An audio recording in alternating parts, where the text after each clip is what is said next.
शिवपाठाचे आजचा हा अनुष्ठानाचा 20वा दिवस आणि सप्त्यातलं पारायणातला 5वा दिवस.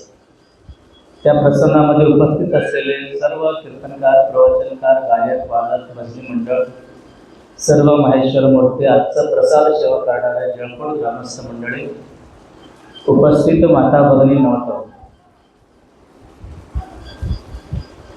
खरं म्हणजे आजचा हा 20वा दिवस म्हणजे अनुष्ठान समारोप होण्याचं पूर्वसंध्या आहे. उद्या 21वा दिवस म्हणजे अनुष्ठान पूर्ण होण्याचा दिवस आहे. त्याचं पूर्वसंध्या थोडाफार प्रवचन व्हावं, चिंतन व्हावं म्हणून नित्यनियमातला वेळ बदल करून सकाळीचा जो संध्याकाळी आम्ही आणलो. पण संध्याकाळी आणले तरी संख्या तर बरं आहे, पण ह्याच्यामध्ये फक्त प्रवचनच करा असं म्हटलं होतं, परंतु आल्यानंतर 4 पावलं टाकायला सुद्धा लावले. कारण भक्ताने कसं म्हणतं तसं करावं लागतं. तसं जमत नाही म्हणता येणारा नाही. येऊन थांबल्यानंतर तुमच्या सोबतच चालावं लागतं. कारण ह्या भजन एक असं परंपरा आहे, तो भजन परंपरा आपला महाराष्ट्रातील तमाम संतांना आवडणार आहे. फक्त आपल्याच संत शिरोमणी मनमथ माऊलीला नव्हे तर संपूर्ण संत परंपरेला भजन आवडणारच आहे. हरिनाम असो, दत्तनाम असो, कुठल्याही नामाचा सप्ताह असो, त्या वेळामध्ये भजन नाही झाला तर सप्ताह होणार नाही. म्हणून त्या संताप्रमाणे आपलाही संत मनमथ माऊलीला तुमचा आचार, विचार, तुमचा वागणूक, तुमचा सेवा, त्या सगळ्याच्या बरोबरही सुद्धा माऊलीला आवडते काय असेल तर तो भजनच माऊलीला आवडतो. म्हणून भजन आवडणारा माऊली त्यांचा दरबारमध्ये आल्यानंतर भजन केल्याशिवाय इथून कोणी जाऊ शकणार नाही.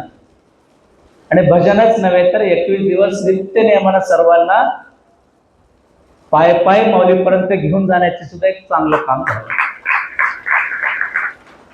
वर्षामध्ये एक दिवस आपण कार्तिक पौर्णिमेच्या निमित्त एक दिवस माऊलीचं दर्शन होतो, म्हणून 7 दिवस चालत येतो.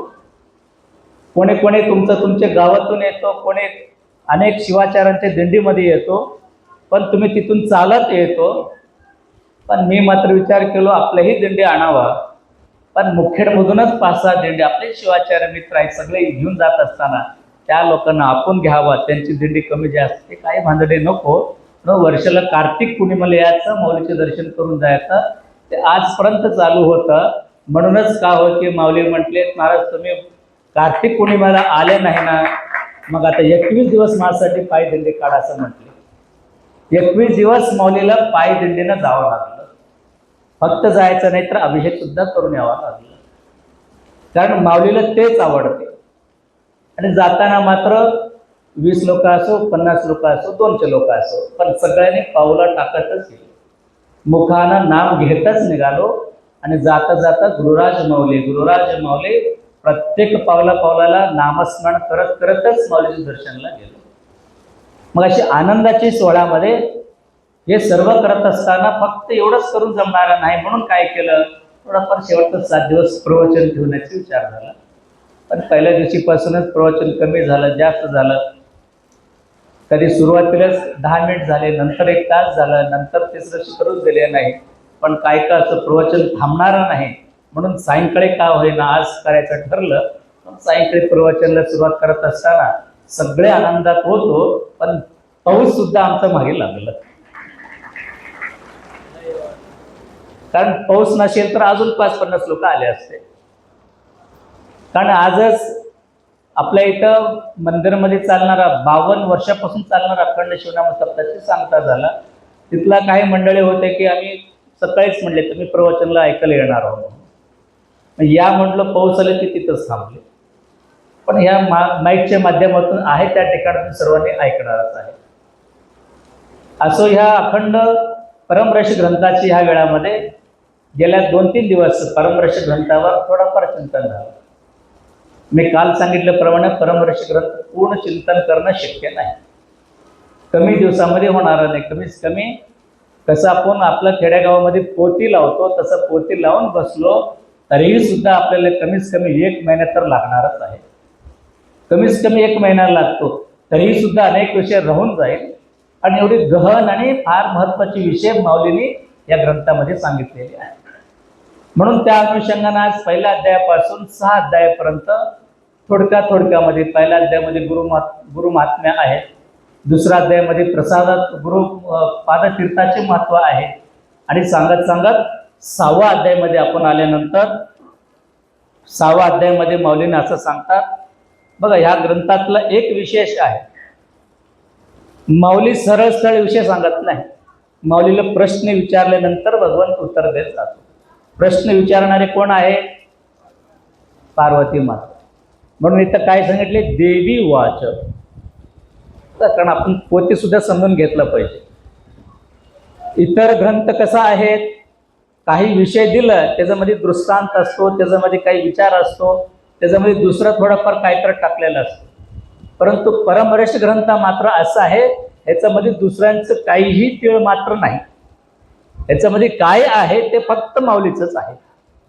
माऊलीने जे काही उदाहरण दिलं, माऊलीने जे काही दृष्टांत सांगितलं, तोच दृष्टांत ह्याच्यामध्ये आहे.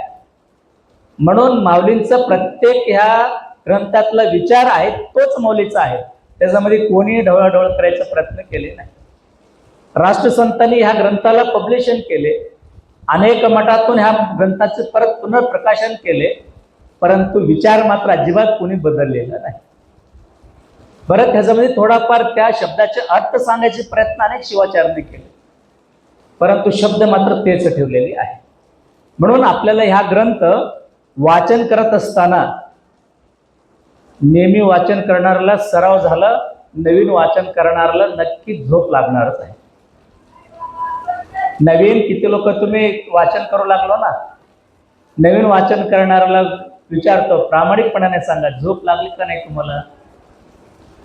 नवीन वाचन करायला बसलं, तुमची बोटच फिरत होते, परंतु डोळ्या लागले का नाही? कळालंच नाही महाराज, पुढचं कधी अध्याय संपले असं वाटलं. म्हणजे असं का होतं? म्हणजे ते तुम्हाला कळत नाही. म्हणून शब्दामध्ये काही थोडं कमी जास्त असेल, ते तुमच्या डोक्याच्या वरी गेलं तर तुम्हाला शब्द कळाला नाही, अर्थ कळाला नाही, तुम्ही सहज पुढे निघून जाता. मग पुढे निघून गेल्यानंतर होणार काय? काय त्याच्यामध्ये पुढे तुम्ही निघून गेलं तर होणार काय? काहीच होणार नाही. पुढे निघून गेलं तुम्हाला झोप लागली. म्हणून इथून पुढे एक लक्षात घ्या, या परमहर्ष ग्रंथ तुम्हाला वाचन करायचं असेल तर कसं वाचन केलं पाहिजे? प्रामाणिकपणानं, श्रद्धेनं, मनातून, आणि विशेष करून माऊलीवर तुमची श्रद्धा असेल तर हा ग्रंथ लवकर तुम्हाला पावतो. माऊलीवर श्रद्धा नसेल, कोण मनमत माऊली त्यांना करतात म्हणून मी करतो म्हणून बसलो तर तुम्हाला कळणार नाही. पण नक्की मात्र तुम्हाला काय होणार? राहू दे काय होत कडक नाही ना, जाऊ दे काय होत काय होत. शंकरा हरा जय शिव,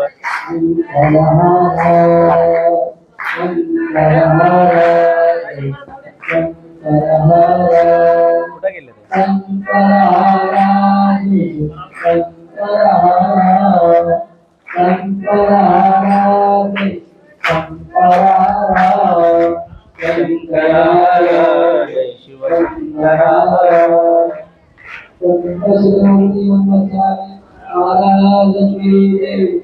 बघा, आपल्याला कोणी बोलू द्यायला तयार, कोणी नाही तर कोणी आहेतच.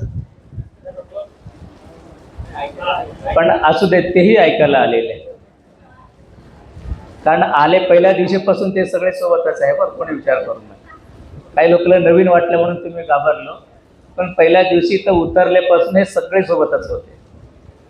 कारण हे माऊलीचं क्षेत्र आहे. इथं तर तुम्ही कोणी नव्हतं तर सगळं त्यांचंच साम्राज्य होतं. आता काय झाले, आम्ही आल्यामुळे त्यांची संख्या कमी जास्त होऊ लागली. पण असो, ते असेल तर येत राहतात, जात राहतात. पण मुलांनी तुम्ही बघा, कुणाला डिस्टर्ब करू नका. म्हणून ह्या माऊलीने ग्रंथामध्ये वाचन करत असताना नेमकं कसं वाचन केलं पाहिजे? श्रद्धेनं, भावनेनं वाचन केलं पाहिजे. कारण माऊलींनी काय सांगतात ह्या ग्रंथामध्ये, हे ग्रंथ म्हणजे कुठलाही कादंबरी नाही, हे ग्रंथ म्हणजे कुणाची तर कथा नाही, हे ग्रंथ म्हणजे एखाद्या व्यक्तीचं कुठल्याही अशी कथा सांगितलेली नाही. हे ग्रंथ म्हणजे साक्षात भगवंताचं आणि पार्वती मातेची दोघांची संवाद रूपामध्ये शिवजीव ऐक्य साधणारा सिद्धांत आपला हा परमर्षी ग्रंथ आहे. शिवजीव ऐक्य कसा साधला पाहिजे तो सिद्धांत सांगणारा ग्रंथ आपला हा परमर्षी आहे.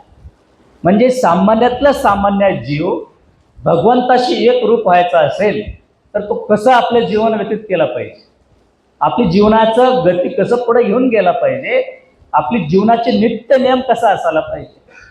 त्याला आपण सायकल म्हणतो ना, सकाळपासून संध्याकाळपर्यंत, जन्मल्यापासून मृत्यूपर्यंत, लहानपणीपासून म्हातारपणापर्यंत हा जीव कसं वागला पाहिजे, नवे नवे माणूस कसा वागला पाहिजे.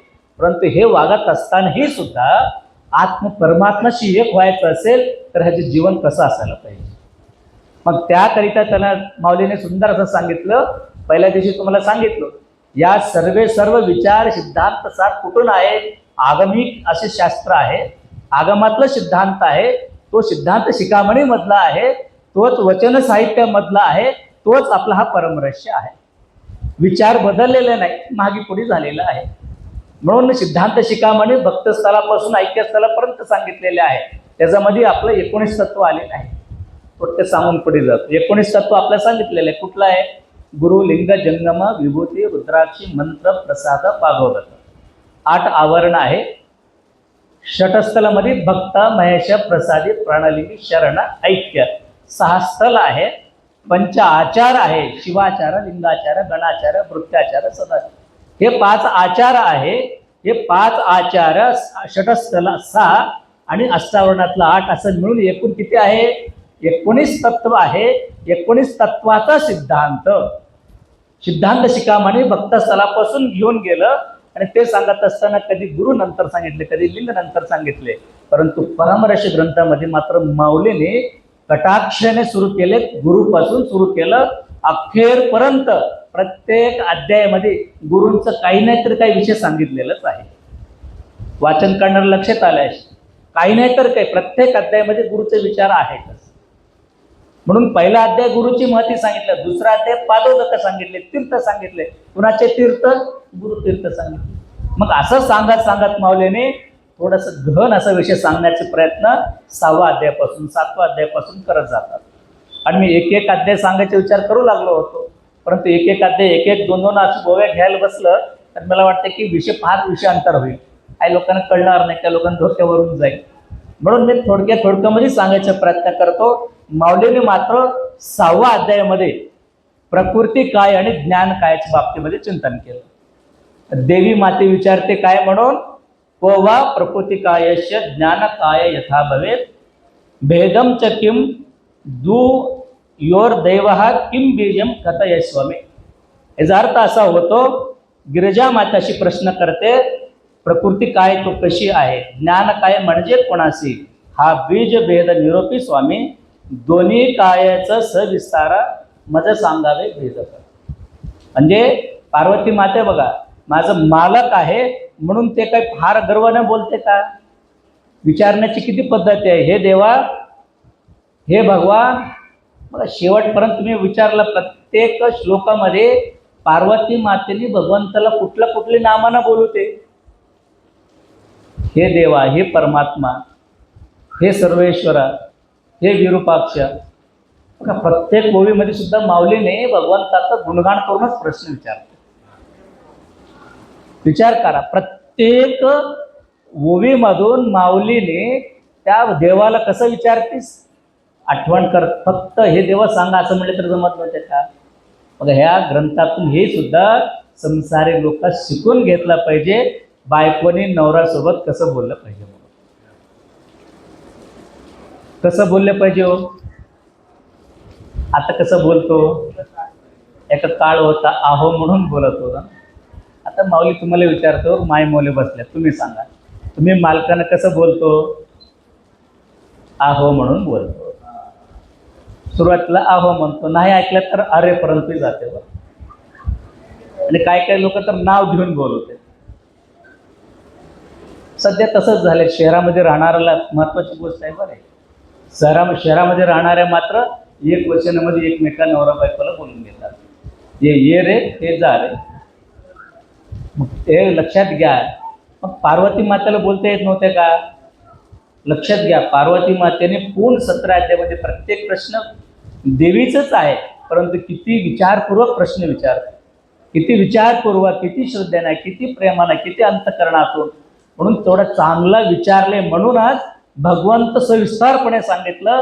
भगवंत देखील तेवढंच प्रेमानं सांगायचे प्रयत्न केलेला आहे. बघा भगवंत सुद्धा बघा प्रश्न काय होते देवीचं, प्रकृती काय काय आहे, ज्ञान काय हे देवा मला सांगा. तर त्याला उत्तर असं सांगतात भगवंत, शिवा उवाच. आपलं स्पष्ट आहे ना, शिवा उवाच. त्याच्यामध्ये काय म्हणतात पुढं, विकल्पहीन शिष्यस्य श्रोत्रो बीजम च सद्गुरु अव्यक्तम प्रोक्तवान शुद्धम ज्ञानांग तत्समीरितम.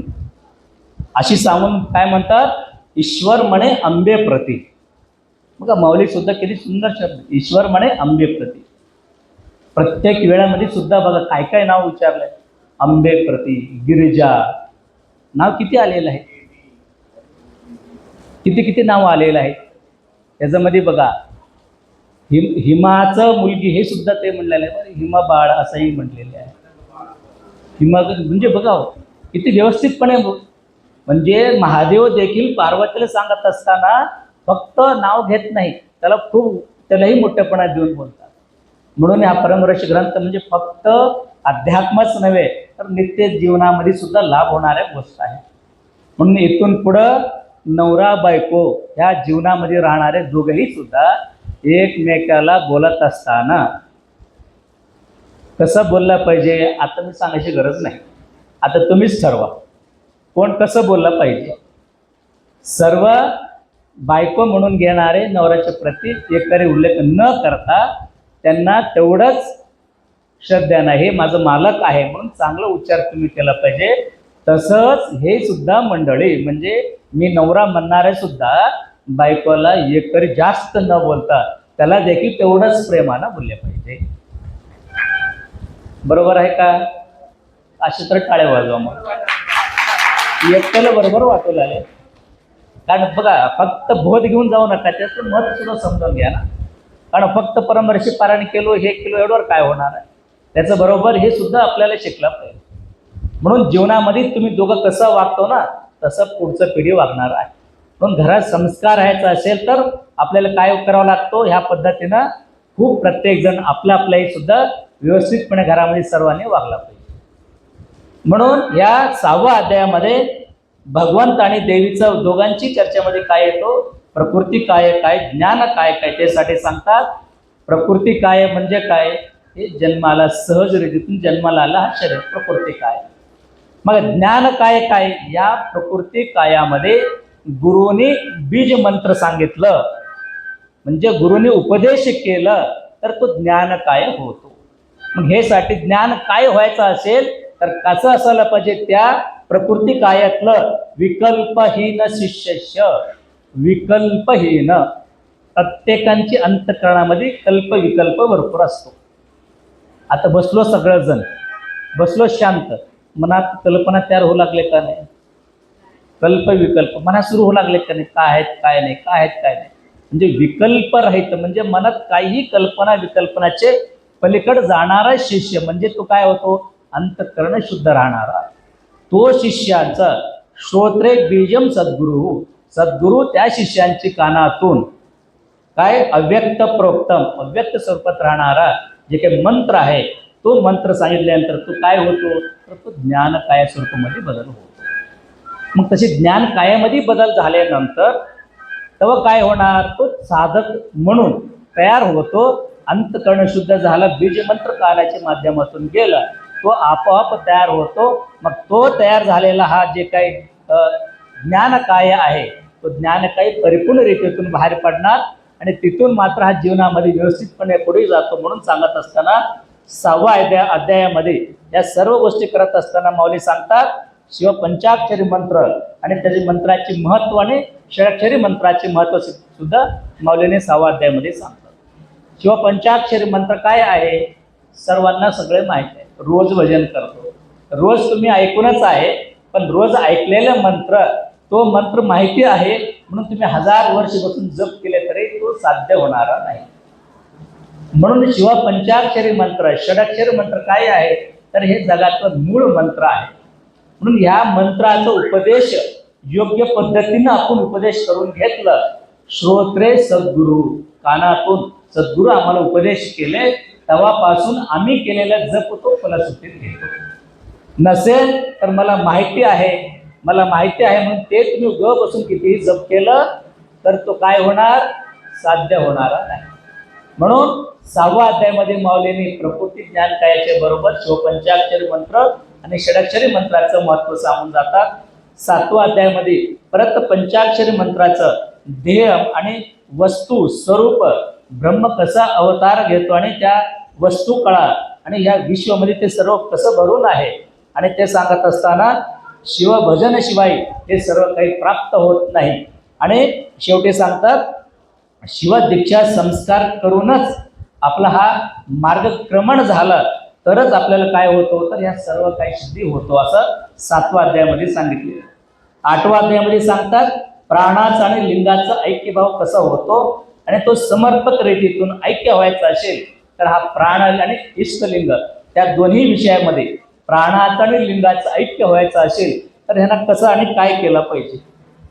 या प्राण आणि ऐक्य जे काही आहेत म्हणजे इष्टलिंग आणि प्राणलिंग एक व्हायचं असेल तर ह्या साधकाला कुठल्या परिस्थितीतून पुढे जावा लागतो तर त्यावेळेला सांगतात तो सद्गुरूकडून मंत्र उपदेश घेतल्यानंतर तो कसं पुढे जात असेल तर काय होणार, हे प्राण आणि लिंग दोन्ही वेगळा आहे हे भाव यायला नको. लिंग आणि माझा प्राण एक आहे हे भाव मनामध्ये तयार झाला पाहिजे. तसं भाव तयार होतंय का आपल्याकडं? बघा सगळ्यांनी दीक्षा घेतलेलेच आहे. आता विचार होता नाही दीक्षा घेतल्यात का नाही म्हणून, विचारायची गरजच नाही, दीक्षा घेतल्या म्हणून सगळं जण आलं. पण एक मात्र आवर्जून विचारावं लागते, लिंग आहे का गळ्यात हे विचारावं लागतं. लिंग आहे का गळ्यामध्ये बघा बरं तपासून, आहे का, नक्की आहे का, मागे पुढे झाले थोडी डॉक्टर माईक तिकडं फिरून दाखवा मग, आहे का लिंग सगळ्यांचे. मग लिंग आहे पण तो लिंगावर किती श्रद्धा आहे, किती भक्ती आहे, लिंगावर प्रेम आहे का, लिंगावर भक्ती आहे का तुमचं. लिंगावर भक्ती श्रद्धा प्रेम असेल तर ते भावलिंग कळतो, प्राणलिंग कळतो. नसेल हे इष्टलिंग आहे ते प्राणलिंग आहे, माझं प्राण वेगळं लिंग वेगळं, मग विषय तर संपला. प्राणलिंग आणि या इष्टलिंगाचे ऐक्य भाव तयार व्हायचा असेल प्रथमतः दीक्षा घेतलेला त्या शिष्याला कसं आपलं जीवावर प्राणावर किती प्रेम असतो ना. बघा ना आत्ता बसल्या जागी थोडा काहीतरी प्राणी आलं लगेच आपण दर्शन उठतो का नाही, काय वाढतो लगेच आपल्या जीवावर राहतो ना. बघा माणसाला जीवावर आले की माणूस घाबरतो का नाही. मग तसं तुमचे लिंग एक क्षण 5-10 मिनिट सांगत नाही, तुमच्या शरीरातून एक क्षण लिंग खाली पडलं तर तुम्हाला करंट लागल्यासारखं झाला पाहिजे. तुम्हाला करंट लागल्यासारखं आत्ता काही नाही, माझं प्राणच कुठं तर हरपून गेले का अशी भाव तयार झाला पाहिजे. तसं कुणाला झाले का, कोणाला तर झाले का सांगावं. आहे मला लिंग तुटलं राहिल्या फुटीवर 2 दिवसानं 4 दिवसानं आलो पूजा केलो, फुटीला अडकलो, फिरत गेलो, लिंग गळ्यातच नाही ना, लिंग घरातच राहिलं, लिंग घरातच राहिलं. असे तुम्ही राहिल्यानंतर तुम्हाला लिंगाचे महत्त्व कळणार नाही. कारण मी सांगत नाही, माऊलीचं शब्दामध्ये सांगायचं म्हटलं तर माऊली सांगतात हे लिंग म्हणजे फक्त लिंग नाही, तुमचे प्राणलिंग झाला पाहिजे. प्राण तसं या लिंगावर भाव तुमचा तयार झाला पाहिजे तरच काय होणार तर हा जीवन तुमचे सुखरूप होतो आणि स्वधर्माचं प्रतिज्ञान तुम्हाला होतो. कारण इतरत्र तुम्ही पाहिलं वेगळ्या वेगळ्या पद्धतीनं सांगितलेलं आहे. अनेक दृष्टांत सांगतात, अनेक कथा सांगतात, 2 तास प्रवचन होईल, 4 तास होईल, ऐकलं बरं वाटेल, परंतु साधण्यामध्ये उतरण्यासारखं काय. म्हणून आपला वीरशैव धर्मामध्ये प्रत्येक लिंग बांधणाऱ्यांना स्वतः साधक म्हणून तुम्हाला उतरावा लागतो. फक्त गुरु महाराजच पूजा करतात असे नाही, तुम्हाला सुद्धा पूजा करून घ्यावा लागतो. अनेक लोकांना प्रश्न पडतात, श्रावण महिना इष्टलिंग पूजा एकांतात केला पाहिजे. अनेक लोकांना प्रश्न पडतो ना, इष्टलिंग पूजा एकांतात केला पाहिजे, लोकांतामध्ये कशाला? तर लिंग पूजा करत असताना तुम्ही पाहिलं असेल, जवळपास 1.5-2 तास सगळेजण खाली बसलेले पूजा करत असताना तुम्ही पाहिले असेल. डोळे तर मिटते का कधी? खाली बसले नजर इकडे तिकडे जाते का? बघा, तुम्ही भावनेतून तुम्ही बसून इष्टलिंग पूजा बघायला बसलो तर तुम्हाला भास होतो, खरंच मी सुद्धा ह्या पद्धतीने लिंग पूजा करून घेतला पाहिजे. तेवढा मनात भाव तयार व्हावं म्हणून इष्टलिंग पूजा बाहेर असतो. प्रत्येकानं दिसलं पाहिजे, ते मनात भाव निर्माण झाला पाहिजे, मी लिंग पूजा करतो. कारण त्या लिंगावरच श्रद्धा, अभिषेक करताना पूजा करत असतानाच प्रत्येक पावला पावलाला त्या इष्टलिंगावरला श्रद्धा, प्रेम, पूजा करत असतानाचे भाव जे काही तुम्ही पाहतो ना, गुरु महाराजाचा चेहऱ्यावर, तो भाव तुमच्या मनामध्ये तयार झाला पाहिजे. तेवढा भक्ती, तेवढा श्रद्धा तुम्ही इष्टलिंगावर ठेवलं तर तेव्हा काय होणार? इष्टलिंग प्राणलिंग, इष्टलिंग तो प्राणलिंग स्वरूपामध्ये बदल होतो. तो प्राणलिंग स्वरूपात बदल झाला तर तुम्हाला ज्ञान निर्माण होतं डोक्यामधून, खरं नाही हे सगळं वेगळं आहे, हे मी नाही, हे मी वेगळं आहे, हे मी वेगळं आहे. म्हणजे संसारातून तुम्हाला थोडा थोडा अलिप्त होता येतो. नाहीतर ह्या बघा लक्षात, ह्या संसारातून वेगळं व्हायचं असेल तर आपण मायातून बाहेर पडला पाहिजे, मोहातून बाहेर पडला पाहिजे, काम क्रोधातून बाहेर पडला पाहिजे, लोभातून बाहेर पडला पाहिजे. हे सगळं कधी बाहेर पडता येतो? हे काही माझं नाही हे भाव मनात आल्याशिवाय वाटणारच नाही. बघा, इथं आलो ना, इथं आलो, महत्वाची गोष्ट लक्षात घ्या, सगळ्यांना अनुभव आले, सगळ्यांची मोबाईल बंद झालं, घराकडलं काहीच आठवण नाही. आले का काय आठवण? काहीच आठवण नाही. पण मनात तर वाटत असले, फोन तर लावत का, फोन तर लावत का, आज काल आलेलं, पण पहिल्या दिवशीपासून राहिले गेले, डोक्यात काहीच नाही ना. कारण सगळं त्यांनी बाजूला सारलं. त्यांना आता एकच वाटलं, मी गुरुमाऊली मनमत माऊली, एकच मनात, मी गुरुमाऊली मनमत माऊली, आनंदानं राहू लागलं. पण हेच जीवन आहे. हे भाव तयार झाला तर संसार थोडा थोडा थोडा सुटत जातो. मग त्या वेळामध्ये तुम्ही संसारातून साधकापर्यंत जातो.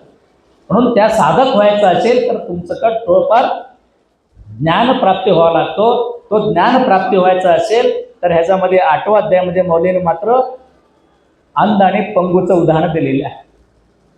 खूप सुंदर 8व्या अध्यायामध्ये सांगितलं ना, अंध आणि पंगू कसा असतो.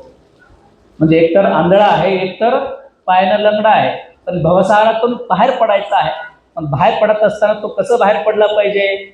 बघा, या जंगलामध्ये आग लागलेली आहे, दोघंही अडकलेले आहे, इथून दोघांनाही बाहेर जावं लागतं. आंधळ्याला दिसत नाही, लंगड्याला चालता येणार नाही. मग कसं योग्य दिशेने गेलं पाहिजे?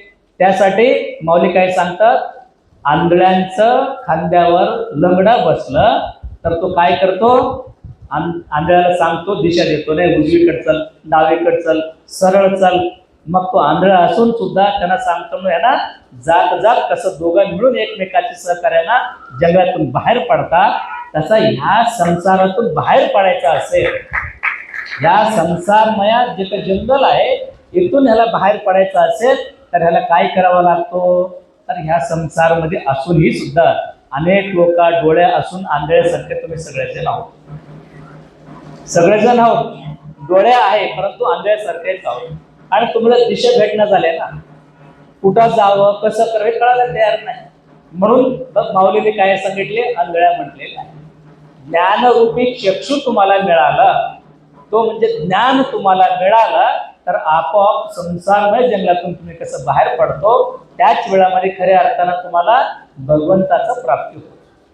आणि तेवढंच नव्हे तर माऊली दुसरंही सुद्धा काही उदाहरण देतात. गायमध्ये तूप आहे, गायमध्ये तूप आहे म्हणजे दुधामध्ये तूप आहे. गाय आहे, गाय दूध देते, दुधामध्ये तूप आहे. दुधामध्ये तूप आहे म्हणजे दिसते का? दूध मध्ये तूप आहे, दिसणार आहे का? नाही. मग त्यासाठी काय करावं लागलं? त्याला त्या दुधाला दही करावं लागलं, म्हणजे चांगल्या दुधाला खराब करावं लागलं. आणि खराब झाल्यानंतर परत त्याला घुसळण करावं लागलं, त्यावेळेमध्ये लोणी निघाली, तिथून जे काही निघाला तो तूप निघाला. मग लक्षात घ्या, आणि सर्व मायमौली बसला, जगामध्ये तूप खराब झाले असे कोणी म्हटले का हो?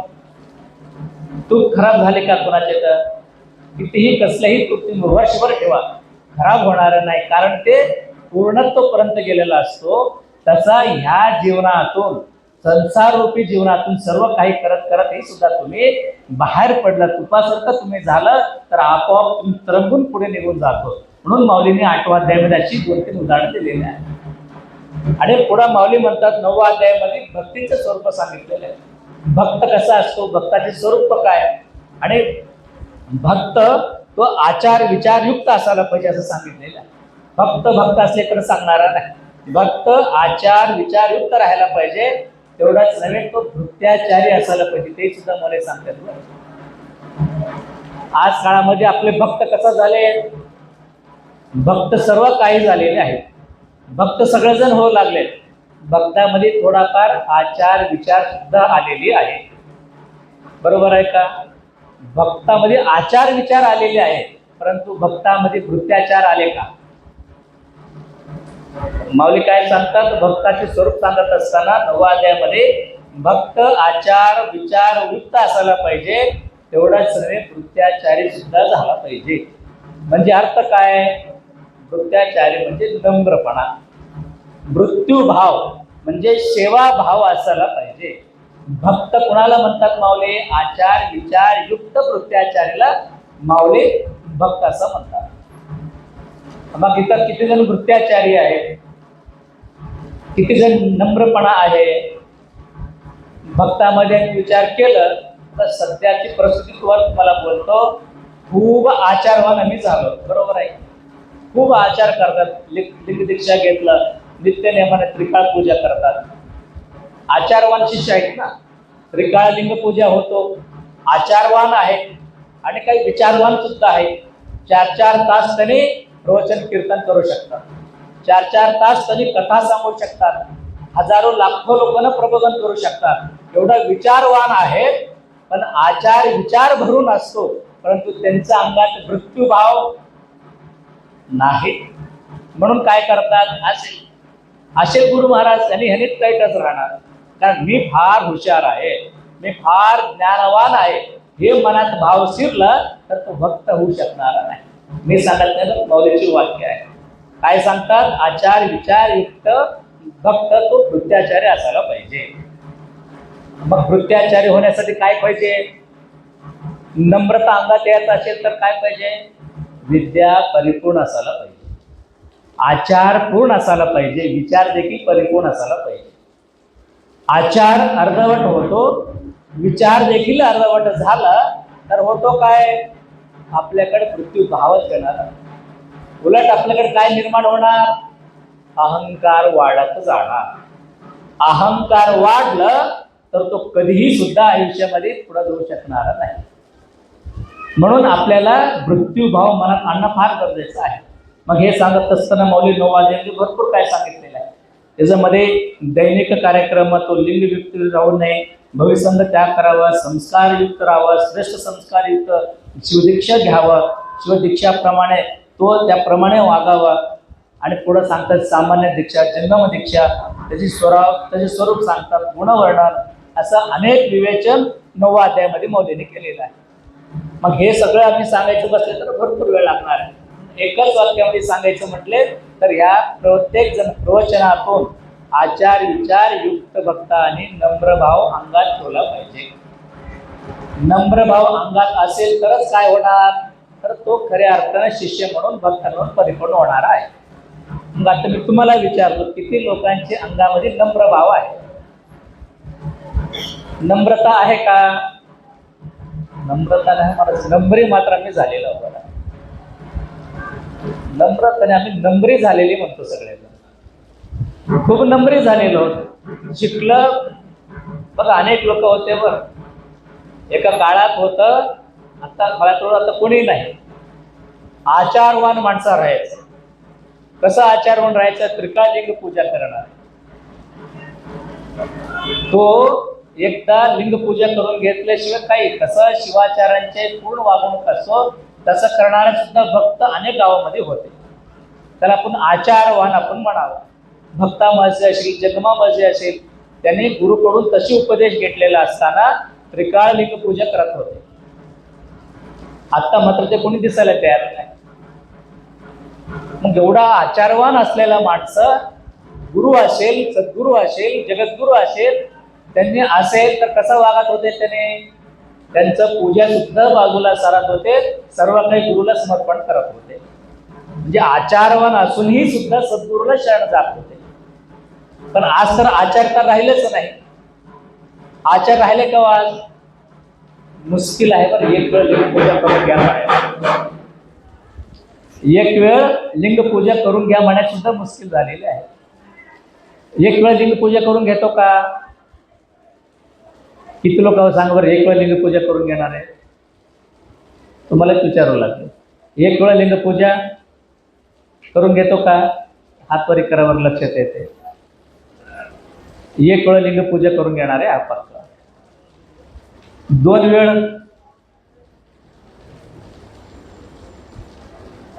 बघा, एकदम 50-60 पैकी 2च हात वर 2 वेळा लिंगपूजा करणार.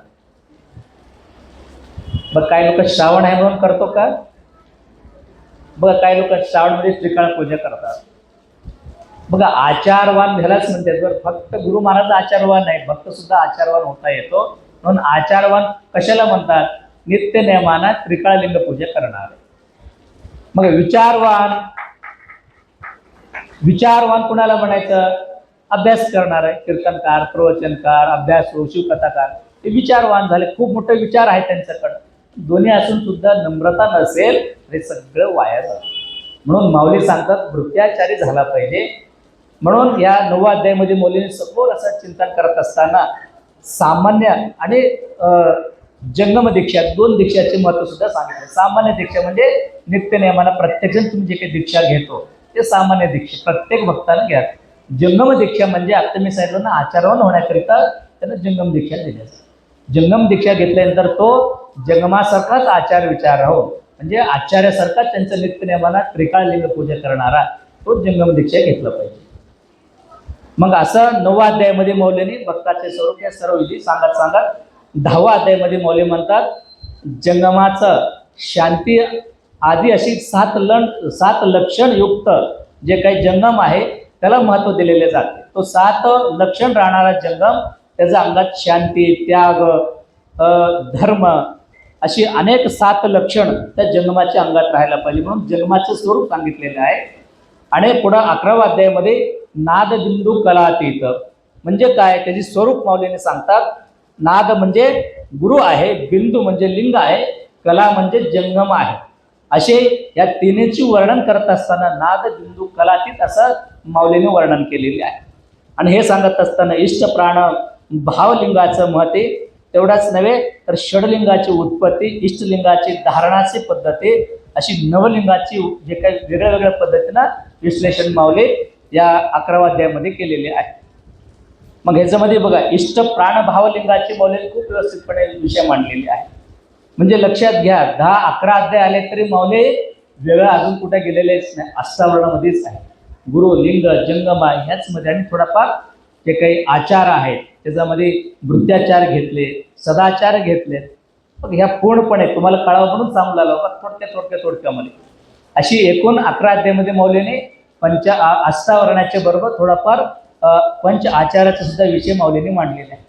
आणि पुढं 12, 13, 14 अध्यायामध्ये मौलीने मात्र सविस्तरपणे या मानवी जीवनातला परमात्माशी एकरूप होण्याकरिता कुठल्या पद्धतीने पुढे जातात असं अनेक विचार मौलीने ह्याच्यामध्ये सांगितलेले आहे.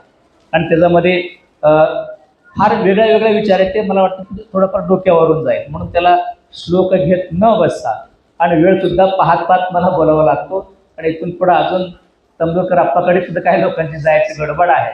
म्हणून एवढंच ह्या प्रसंगामध्ये मला सांगावं असं वाटतं की परमरस ग्रंथाच्या माध्यमातून माऊलीने सलग एकूण 16 अध्यायापर्यंत मौलीने सविस्तारपणे सर्वांची लक्षण सांगत 16 आणि 17 अध्यायामध्ये 16 अध्याय म्हणजे पंचाचारांची उत्पत्ती सांगितलेली आहे.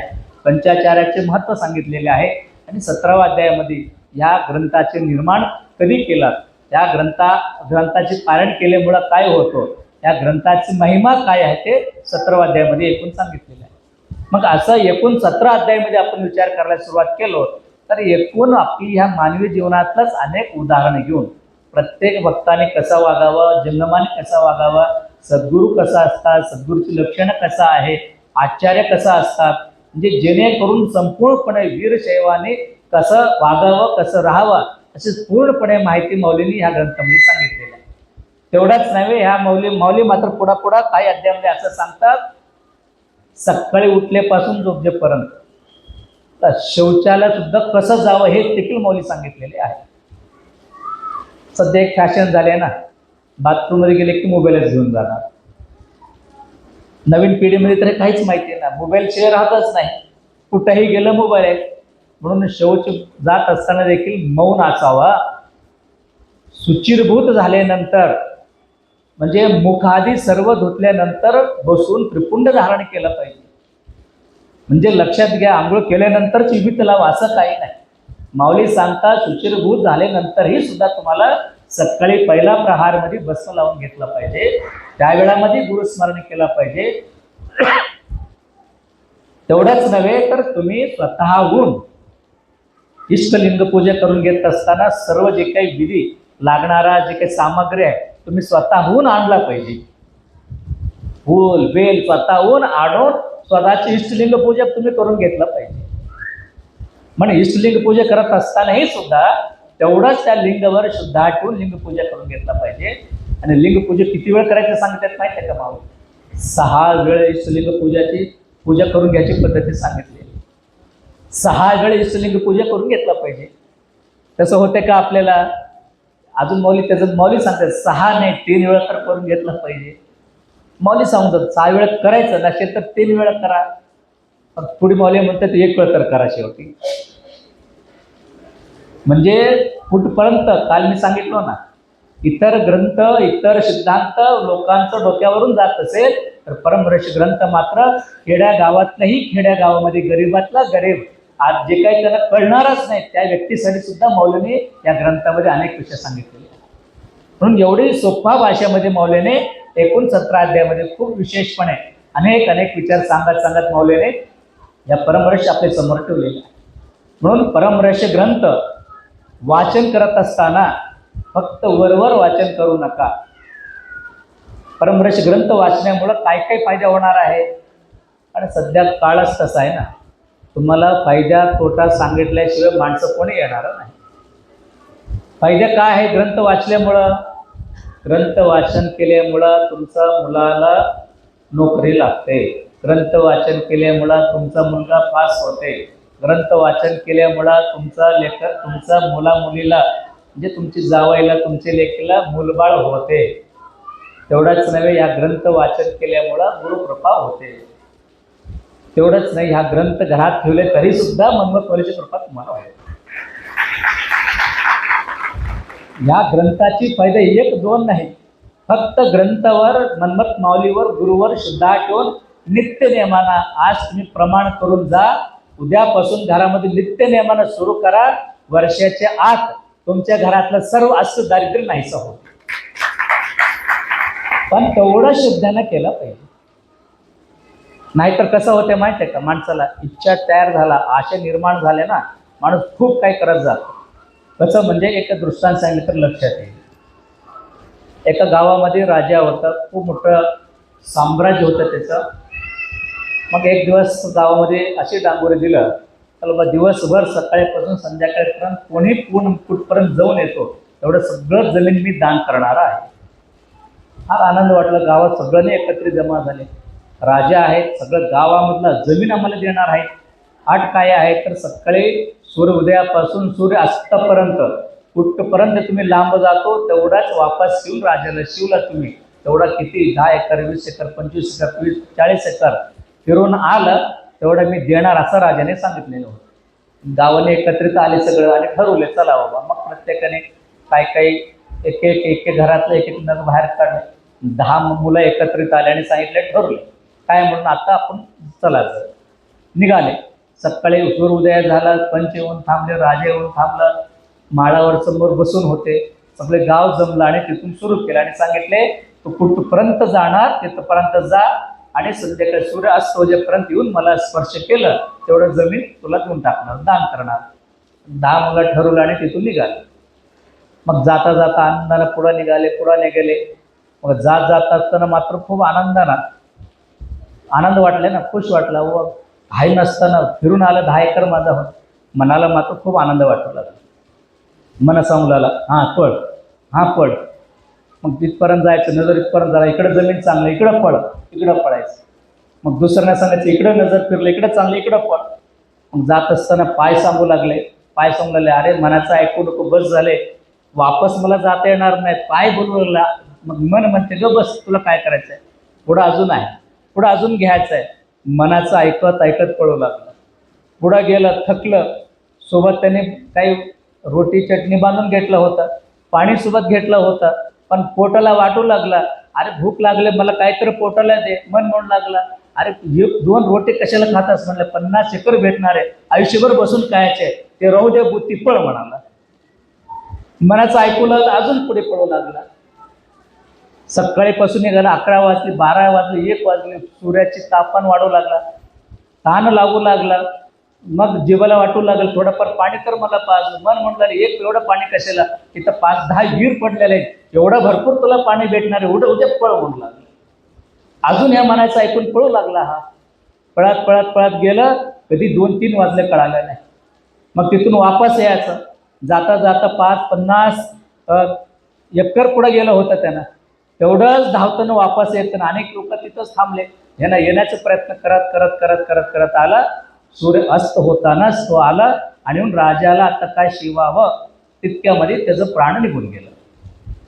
कसं प्राण गेलं त्याचं, सकाळीपासून जेवलं नाही, पाणी पिले नाही, दिवसभर पळून थकला होता. मनाचं ऐकून शेवटी 50 एकर आलं, पण त्यानेच निघून गेलं. आला 50 एकर बरोबर आहे, पण खावं कोण? सगळ्यांची आयुष्य हेच झालेली आहे. सगळ्यांचं आयुष्य तेच झाले. देवाने सांगितलं तुम्हाला काय म्हणून, खाली पाठवून दिले. देवाने सांगितले काय नाही बाबा, एवढंच तू जाऊन थोडाफार फिरून ये, लवकर माझ्याकडे म्हटलं. ही जायलाच तयार नाही. फिरून थकू लागला. मनाचं इच्छा, मनात सगळं काय मनात आहे, त्याला वाटलं अजून काय करायचं. एवढा इच्छा मनात आहे, ते कधीही आपल्याला सुधरू द्यायला तयार नाही. म्हणून मनातला इच्छा कुठपर्यंत संपत नाही, मनातलं जे काही आशा आहे ते संपत नाही, तोपर्यंत संसार काही सुटत नाही. म्हणून संसार सुटायचा असेल तर मनातल्या इच्छाला नाहीसं करावं, आहे तितक्यामध्ये समाधान बाळगावा. होते का? बघा आज माणसाला काय कमी आहे, सगळं काही आहे का नाही, सगळं असून सुद्धा माणूस समाधान राहतो का?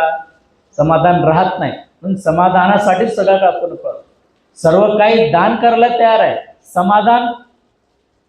दान सगळीकडे द्यायला तयार नाही. समाधान कुठं आहे?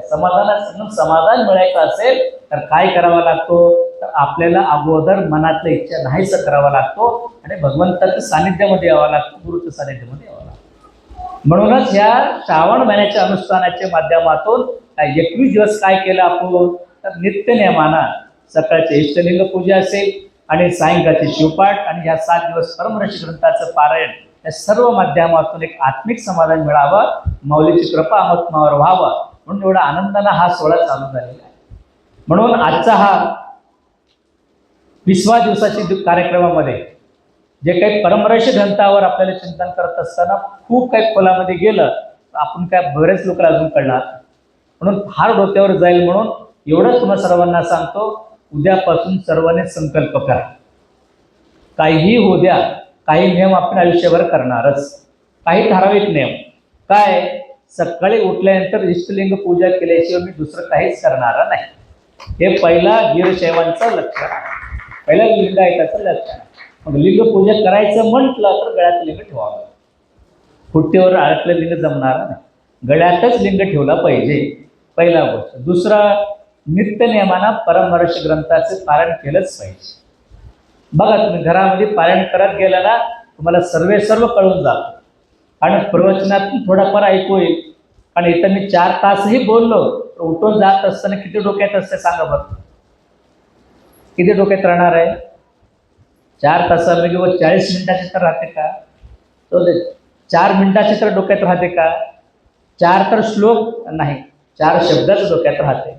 ते कुठला कुठला एखादा दृष्टांत सांगितलं, एखादा कथा सांगितलं, ते मात्र डोक्यात राहतो, सिद्धांत डोक्यातून निघून जातो. म्हणून काय करायचं, ऐकणं भरपूर असतो ना. म्हणून यावेळी एक आनंदाची गोष्ट सांगायचं म्हटलं तर आपल्या इथं गोंड गुरुजी आलेले आहेत, गणेश गोंड गुरुजी आलेले आहेत, आपले गोंड ताई आहेत, दोघेही जोडे इथं आलेले आहेत. त्यांचा एखादा सांगायचं म्हटलं तर परमरहस्य ग्रंथ गुरुजी स्वतः हातातून लिहिलेले आहेत बरं. पूर्ण 17 अध्याय स्वतः गुरुजी लिहिलेले आहेत. म्हणून गुरुजी इथं या दोघांचे आता आपण सत्कार करू, दोघी जोडीचं. आणि त्यांनी स्वतः हाताना ज्ञानेश्वरी सुद्धा लिहिलेत, परमरहस्य ग्रंथही सुद्धा लिहिलेत बरं. कारण परमरहस्य ग्रंथाची एवढा महत्व आहे, तर गुरुजींचा एवढा अडचणीतून बाहेर पडले. आनंद गुरुजींचा एवढा अडचणीतून बाहेर पडले होते, शारीरिक इथून बाहेर आल्यानंतर गुरुजींनी एक ठरवले, मी माझा हातातून परमरहस्य लिहणार. आता एवढा संख्येनं आम्ही आहोत, हातानं परमरहस्य 17 अध्याय लिहिलो का कोणी? आहेत तसंच कोणी लिहायचे प्रयत्न तर केले का? बघा गुरुजी मात्र काय केले, गणेश गुरुजी 17 अध्याय स्वतः हातातून लिहिले. हातातून लिहिल्यानंतर तुम्हाला कुणालाही सुद्धा त्याचे वाचन करता येते, कुणालाही वाचन करते, एवढं स्पष्टपणे लिहिलेलं आहे. फक्त ज्ञानेश्वर, फक्त परमरहस्य नाही, ज्ञानेश्वरी सुद्धा गुरुजींनी लिहिलेले आहे. असे अनेक ग्रंथ त्यांच्या डोक्यात की अजून लिहायचा प्रयत्न आहे. म्हणून तुम्हा सर्वांनी सुद्धा मला सांगायचं आहे, तर ह्या ग्रंथ तुम्हीही सुद्धा फक्त वाचन करू नका, त्याच्यावर थोडंफार काम करा. आज आवर्जून सांगायचं म्हणजे गणपतराव धुळशेट्टी आहेत, गणा महाराज आहेत बरं येतात, ते चांगलं प्रवचन सुद्धा करू शकतात. चांगलं आता वाचन सुरू केलं, मी तर म्हणतो गणा महाराज इथून पुढे तुम्ही थोडाफार लिवला, चांगला थोडाफार वाचलं, तर भविष्यामध्ये चांगलं कीर्तनकार सुद्धा तुम्ही व्हायला काय हरकत नाही. काही सांगता येते ना, कारण तुमचा अभ्यास आहे, तुम्हाला बोलायची पद्धत आहे, मग थोडाफार बोलायला सुरुवात केलं, अभ्यासपूर्वक अनुभव पद्धतीने बोलणारं झालं तर अजून भरपूर काय आपल्याला ऐकायला भेटतो आणि चांगलं काय. मग ह्यासाठी काय करायचं लक्षात घ्या. मी काय गणा महाराज म्हणतो म्हणजे त्यांचं कुठं तर तयारी आहे ना, म्हणजे एकेकाचे नाव घ्यायचे उद्देशच आहे सगळ्यांना कळायला पाहिजे. पुन्हा चित्र मला सांगा बरं, परमरहस्य ग्रंथ एवढं तर कोणी लिहिलो का तुमच्या घरामध्ये? तुमचं वही पेन घेऊन परमरहस्य लिहिलं का कोणी? काय गरज पडली महाराज, पोती आहे ना आपत्ती आहे, बघितलं वाचन केलं, बरोबर आहे का नाही? किती वाचन केलो, किती पारायण झाले? 10 पारायण झाले, 20 पारायण झाले, 40 पारायण झाले. पारायण तुमची 100 झाले असेल. लिखा, आपली हिंदीमध्ये म्हण आहे ना, 100 बके 1 लिखे. स्पष्ट आहे ना, 100 बके 1 लिखे. एकाने बसून लिहिलो, 100 लोक 100 वेळ वाचलेलं पाहिजे होते. 100 वेळ तुम्ही किती वाचतो ना, 1 वेळ लिहून काढलो ना तुम्ही, ते काय होतं माहिती आहे का? 100 वेळ वाचलेलं ऑटोमॅटिक तुमच्या डोक्यात बसतं. म्हणून सध्या परिस्थिती काय झाली माहिती आहे का? लिखाणच फार कमी झालेली आहे. लिहायचेच नाही, सगळे ऑटोमॅटिक मोबाईलवर चालू झाले. आता मोबाईलवर सुद्धा लिहायची गरज नाही, मोबाईलवर व्हॉइस मेसेज चालू, एखादं तुम्ही म्हटले की मोबाईलवर टाईप होऊन जाते ते सुद्धा. मग तसं झाले तर तुम्हाला लिखाण कसं येईल? म्हणून इथून पुढं प्रत्येकजण थोडाफार प्रयत्न करा. परमरहस्य ग्रंथावर घराघरात चिंतन झाला पाहिजे. प्रत्येकजण घराघरामध्ये परमरहस्यावर थोडाफार चिंतन घराघरात करावा, कारण परमरहस्य ग्रंथाचे फायदे खूप काय तुम्हाला होणार. म्हणून या परमरहस्य ग्रंथाचा गेल्या 5 दिवसापासून सर्वजण पारायण करत असताना कसं तुम्हाला जमेल त्या पद्धतीने पारायण तुम्ही सर्वजण केला तर उद्याचा एक दिवस आहे. राहू दे गुरुजी, बस बस, एक 5 मिनिटं इथं ठेव बसा, ठेवून बस.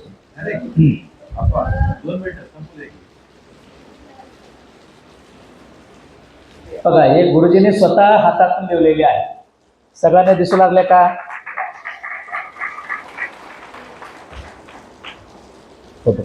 हे बघा, पूर्णपणे एक एक अध्याय गुरुजीने लिहिलेले आहेत. पूर्णपणे 17 अध्याय असं हातातून पूर्णपणे एक एक अध्याय तुम्ही घेतलं तर आपल्याला वाचन सुद्धा करता येईल. म्हणजे बघा किती मोठं कृपा माऊलीचं यांच्यावर झालेले आहे. म्हणून एकदा जोरात गोंड गुरुजींसाठी गाळावं. आणि हे ह्या पद्धतीनं गुरुजींनी काय केले, ज्ञानेश्वरी सुद्धा त्यांनी लिहायचे प्रयत्न केलेला. म्हणून तुम्ही सुद्धा जीवनामध्ये परमर्षी ग्रंथावर तेवढं श्रद्धाना, माऊलीवर तेवढं श्रद्धाना तुम्ही इथून पुढे मात्र घराघरामध्ये नित्य नेमाना परमर्षी ग्रंथ पारायण चालू ठेवावं. आणि रोजचं रोज तुम्ही पारायणाच्या बद्दल गावागावामध्ये सांगायचे प्रयत्न करावा. एक मात्र आज आवर्जून सांगावा लागतो, आपल्याकडे सप्ताह भरपूर होऊ लागले. खंताची गोष्ट आहे बरं, खूप दुर्दैवी गोष्ट म्हणावं लागतं. सप्ताह खूप होऊ लागलं, 5-5 लाख रुपये तुम्ही खर्च करू लागो, परंतु परमर्षी ग्रंथ पारायणासाठी बसणाऱ्यांची संख्या 20च्या वर जायला तयार नाही. गावात 200 घर आहे, पारायणला 20च मुलं असतात. शहाण्या माणसा नाही, 20 मुलाच असतात. आणि मुलांनाच का बसू देत माहित आहे का? मी काय लोकांना विचारलं, मुलांनाच का बसू लागलो बाबा? नाही अप्पा, ह्याचं 10वी आहे थोडं बसू द्या, ह्याचं 12वी आहे थोडे बसू द्या, हे नेट परीक्षा देऊ लागले तर बसू द्या. मी म्हणलो नेट परीक्षा 10वी परीक्षेची काय नाही, वाचन केले की मौलीची कृपा होतो, पास तर होते लेकर. मग तुमचं भविष्यामध्ये लक्षात घ्या, तुमचे मुलगा पास व्हा म्हणून तुम्ही बसवतो ना. अरे बाबा, आयुष्यामध्ये तुम्हाला पास व्हायचं नाही का? या संसारातून तुम्हाला पास व्हायचं नाही? संसारातून पास व्हायचं, फेल व्हायचे का तुम्हाला? फेल झालं परत नरकात जातो. पुनरपि जननम पुनरपि मरणम या संसारे कलदुसारे, परत जन्माला येणे. पण फेल झालो तुम्ही या ह्याच्यामध्ये तर परत जन्माला येतो. पास झाले तर मुक्तीला म्हणजे भगवंताशी एक रूप होतो ना. म्हणून परमर्षी ग्रंथ पारायण केले ना, फक्त तुमचं मुलगाच पास होत नाही, तुम्हीही आयुष्यातून पास होतो बरं, लक्षात घ्या. मग तुम्ही आयुष्यात पास व्हायचं असेल तर परमर्षी ग्रंथ वाचन सुरू ठेवा. म्हणून आज फार दुर्दैवी गोष्ट आहे, खंत वाढतो, वाईट वाढतो. सकाळी प्रवचनला गुरु महाराजाला तुम्ही बोलण्याचे प्रयत्नच करत नाही. रात्री 10ला या महाराज, 11ला या, कीर्तन झाल्यानंतरच या, संख्याच राहत नाही.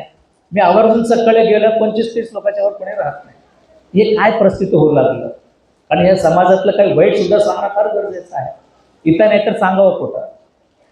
म्हणून या माऊलीचं साक्षीने मी सांगतो, आज इथं प्रत्येक गावात इथून पुढे कुठलाही सप्ताह होत असेल, घरातला एक चांगला शहाण्या माणूसच पारायणला बसवा.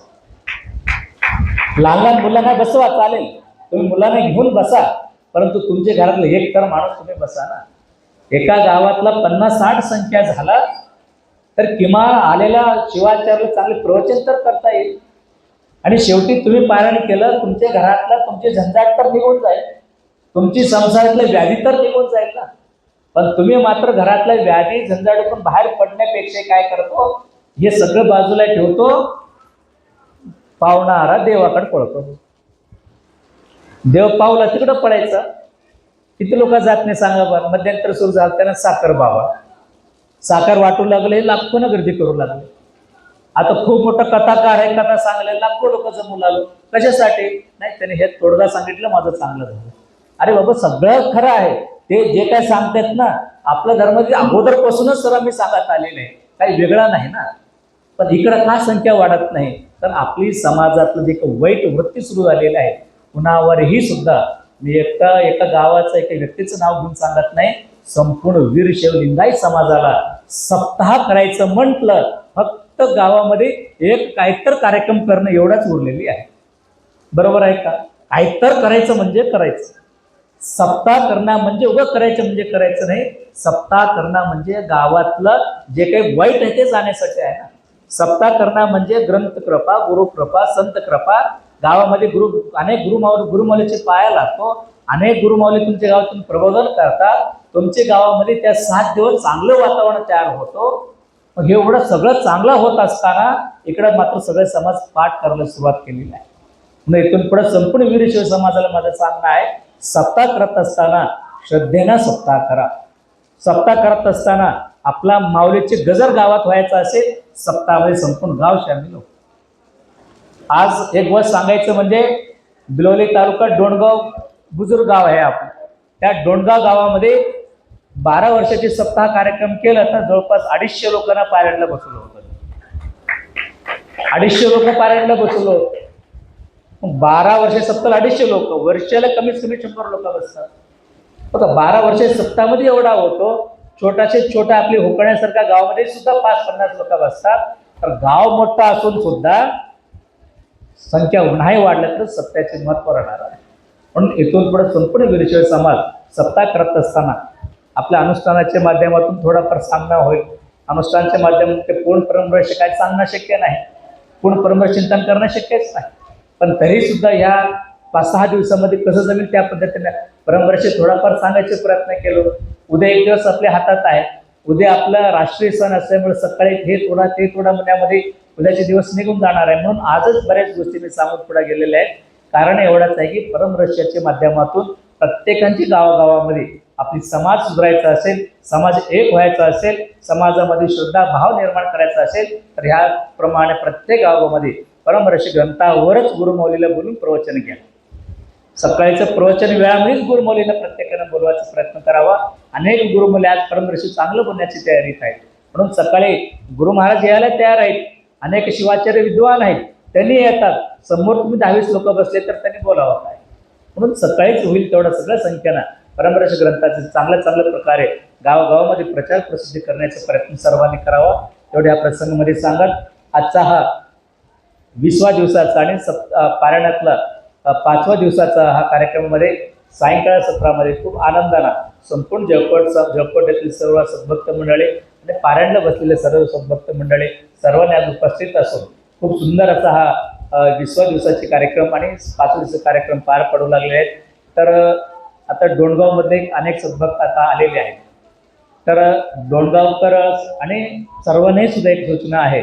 तर 16 तारखेच्या धर्मसभेला बहुसंख्येने सगळेजण राहावं. आता आज जळकोटचे लोक तुम्ही गेले तरी सुद्धा 16 तारखेला शक्यतो सकाळी झाले तेवढा लोक, 1-2 गाडी तुम्ही अजून 10-20 लोक आलात. 16 तारखेचा देखील महाप्रसाद सर्वांना लाभ होतो. आणि या 2 दिवसामध्ये अजून कोण आला, कारण 16 तारखेला कमीत कमी आपल्याकडे 1000-2000 लोक तर असायला पाहिजे. मग त्यासाठी काय करायचं, इथं तर फोन लागत नाही. उद्या एकच दिवस आहे तर सकाळी लवकर उठून थोडा बाहेर वॉकिंगला जा, गावागावात फोन लावा. अनेक गाव आहेत त्या अजून ते गावचे लोक इकडे आलेले नाही. तुम्ही स्वतःहून स्वयंसेवक सारखा एक व्हॉलेंटरी म्हणून माझं गावातलं कोणतं राहायला पाहिजे म्हणून तुम्ही काय करा, तुमचे गाव असेल, तुमचे पाहुण्याचे गाव असेल, शेजारी गाव असेल, तुमच्या ओळखीची गाव असेल तर तुम्ही आत्ता सायंकाळी प्रसाद करून वरी जा, वॉकिंग करत वरी जाऊन फोन लावा. त्यांना सांगा बाबा हा 21 दिवसाची माऊलीचा अनुष्ठान आणि या ठिकाणी व्हायचे सर्व कार्यक्रमाची थोडाफार माहिती तुम्ही सांगा. आणि 16 तारखेला मात्र सकाळी 10 वाजेपर्यंत किमान एक गावातले एक तर गाडी भरून लोक आले तर 21 दिवसाची फळ त्यांना सुद्धा लाभते. तुम्हीच नाही त्या 21 दिवसाची जे काही फळ भेटणार आहे तुम्हाला तर भेटणारच आहे. तर त्यांनी आले तर त्यांचं पुण्यामध्ये सुद्धा अजून अर्ध तुम्हाला भेटणार आहे. तुम्हाला भेटणारच आहे, पण त्यांनी आले तर त्यांचा पुण्यातले अर्धा भाग तुम्हाला भेटणार आहे. मग एवढं भरभरून आज तुमच्या समोर संधी असताना सर्वांनी थोडाफार 4 पावलं पुढे जायचं. आपलाही परिणाम येणाऱ्या दिवशी किमान 1000 लोक तर जमा झाला पाहिजे. त्या दिवशी तमलूरकर आप्पा आणि आपले मांजरसुंदरचे आप्पा दोन्ही शिवाचार्य येणार आहेत. अनेक आपली मंदिराचे ट्रस्टचे अध्यक्ष असतील, इथले सर्व विश्वस्त मंडळी आहेत. आणि विनय कोरे साहेबांचे प्रयत्न चालू आहेत. विश्व हिंदू परिषदेचे शिवप्रसादजी कोरे म्हणून आहेत. आणि आपले इथले पुजारी आहेत, इथले आपले विश्वनाथ संगरकर आहेत. असे अनेक मान्यवर ह्या भाग उद्या त्या 16 तारखेच्या कार्यक्रमाला येणार आहेत. तर त्या सर्व मंडळी आल्यानंतर सर्वांना वाटलं पाहिजे की खरंच बाबा नांदेड, लातूर ह्या भागातील सर्व समाजाने कुठं तर आपले माऊलीचं प्रति एवढ्या श्रद्धेने येत आहे, त्यांच्या अंतःकरण भरून आला पाहिजे. आज एक गोष्ट जाहीरपणे सांगायला काय हरकत नाही. तर माऊलीचं अभिषेक एवढा मोठ्या संख्येनं गेल्या 10-20 वर्षामध्ये एक श्रावण महिन्यामध्ये झाला असेल तर ह्याच श्रावण महिन्यामध्ये एवढा मोठ्या संख्येनं अभिषेक झालेले आहे. एवढा मोठ्या संख्येनं अभिषेक श्रावण महिन्यामध्ये होतच नाही. त्यांचं म्हणणं आहे रोज 1-2 जण आले, कुणाला माहिती आहे त्याने अभिषेक करत होते, जात होते. रोज किमान 11 ते 15 जोडपे बसून एक गावाची मंडळी बसून सलग 21 दिवस अभिषेक होणं म्हणजे त्यांचे 8-10 वर्षाच्या इतिहासमध्ये त्यांनी सांगितले पहिल्यांदाच हा एवढा मोठा माऊलीला अभिषेक होऊ लागला असं त्यांनी म्हटलेलं आहे. आणि तेवढंच नव्हे तर एवढा मोठा बिल्डिंग त्यांनी केलेत ना, या बिल्डिंगमध्येही सुद्धा पहिल्यांदा काशी जगद्गुरूचे अनुष्ठान झाले, नंतर अहमदपूरकर आप्पांचे झाले अनुष्ठान आणि तिसऱ्यांदा कोणाचं झालं असेल तर ते मुखेडकर महाराज.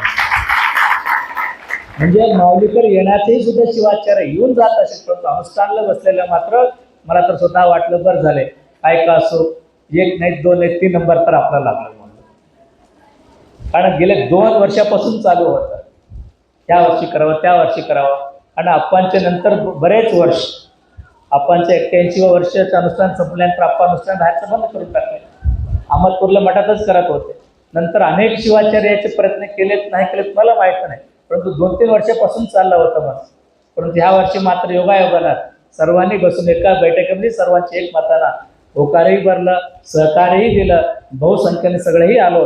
म्हणून आता उद्या आणि परवा 2 दिवस नंतर तुमचे समोर आहे त्या पद्धतीनं अनेक लोक येऊन गेलेत, कोणी त्यांची वेळाप्रमाणे आलेत. परंतु उद्या परवा मात्र 2 दिवस मात्र उद्या येणाऱ्याला पाठवूनच देऊ नका. आज येणारे तर राहाच, उद्या कोणी आले तर त्यांना पाठवून देऊ नका. आज आल्याला इथंच राहा आणि उद्या जे काही येणार ना त्यांना पाठवायचं नाही. उद्या येणाऱ्याला इथंच ठेवायचं.